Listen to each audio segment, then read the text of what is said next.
Sunday evening, I wanted to do a quick video on my process. Now, I've talked about tips and things, suggestions that might assist you in leaving your body, but I don't know if I've ever really gone through my current process, what it is that I actually do from the beginning to the end.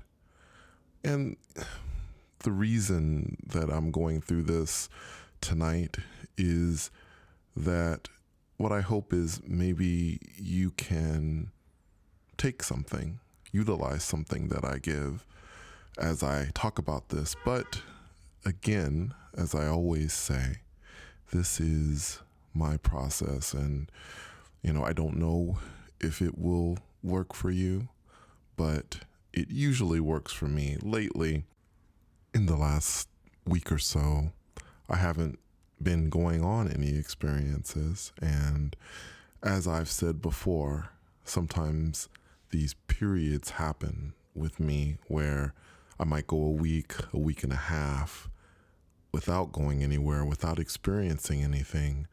I always know that eventually I'll start experiencing things again when the time is right. So let me get to my process. And normally it could be at any time. Now, I know that people talk about, when is the best time to leave your body or to have an experience. And for me personally, it could happen in the afternoon. It could happen in the evening. My clearest, most interesting experiences have usually been in the middle of the night when I've been the most tired. And again, I see all of these different techniques that are out there. I can't remember them all, to be completely honest with you.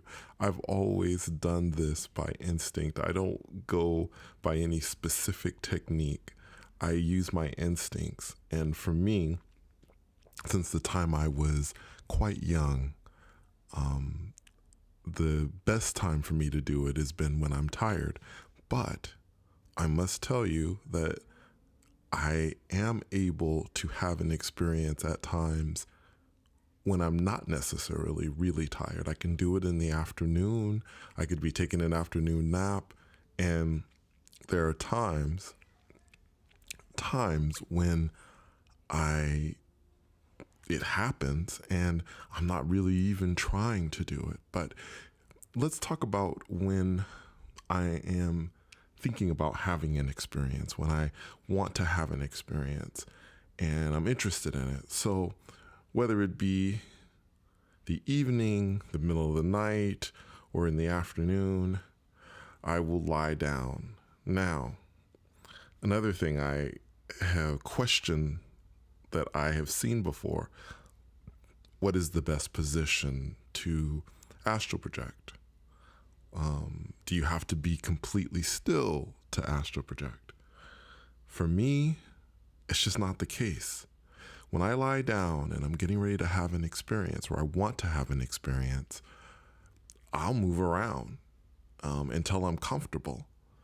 Most of the time, interestingly enough, I have experiences when I turn on my left side and I'm lying on my left side, but I don't necessarily have to be on my left side. I can be flat on my back, and I've had experiences on my right side as well. So I move around until I am completely 100% comfortable. And then I work on my thoughts.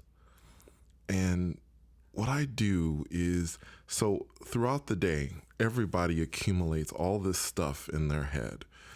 It could be work, it could be school, it could be family situations, stress. It could be all the things that are happening in the world right now that are so stressful to everyone and that everyone is going through. What I do is I work on letting those things go first and foremost, trying to clear my head, trying to, I guess in a way you could imagine if this were a chalkboard and I had an eraser, kind of erasing the day and just emptying out all of the things that I can possibly empty out so that I can have a clean slate when I begin my process. So I lie there and I relax and, I'm breathing. But again, I'm also, and when I say breathing, I mean, at times I'll take a deep breath and those types of things. But mostly at this point, I'm working on letting go of any of the thoughts that might keep me from leaving my body. And I'm aware at this point that there is this spot, and I've talked about it before. There is this, I call it a sweet spot, a place between being asleep and being awake. It's sort of this in-between place. And if you can get to that place, you can raise your vibrational frequency. And if I can do that, not only can I have an astral projection experience, but I can also do the beyond body, which happens more often now than the astral projection does. Beyond body happens quite a bit, as you know, because many of my videos in the last year or so have been about the beyond body. But it can also be used for astral projection, and I have astral projected on occasion. So I'm lying there.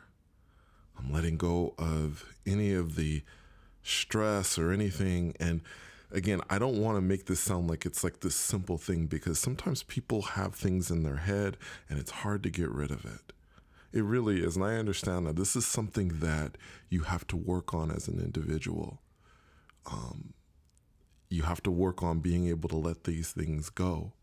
That's any fears you might have as well. You have to work on letting those go as well. As I have said on this channel, and it's something that I will continue to say, fear is not the enemy. Fear is there to protect us from harm.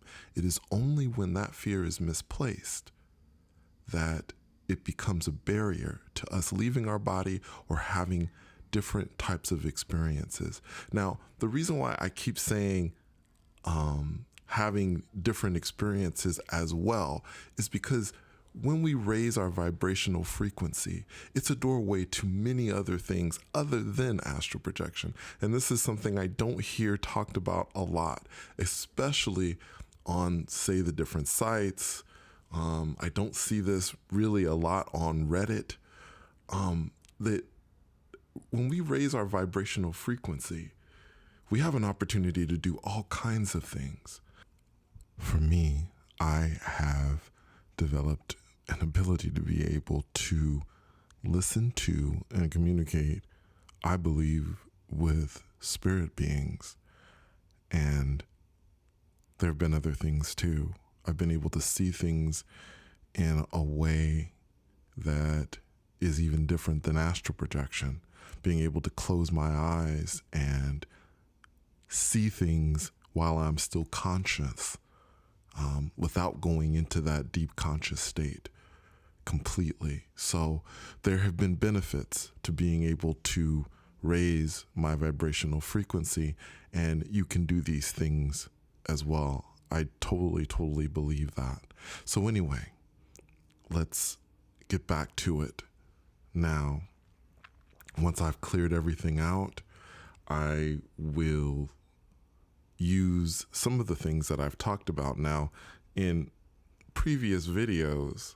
And I've talked about this before. In a way, I believe I have evolved, because what I've realized is there are many different paths to being able to leave your body or to have experiences, not just one. And this is the thing I truly want to communicate to you right now. I would urge you, please keep your minds open. Keep your minds open to different things. Be flexible. Don't let anybody tell you that this is the only way. Their way is the only way to do it. Their way is the best way to do it. The best way to do it is what works for you.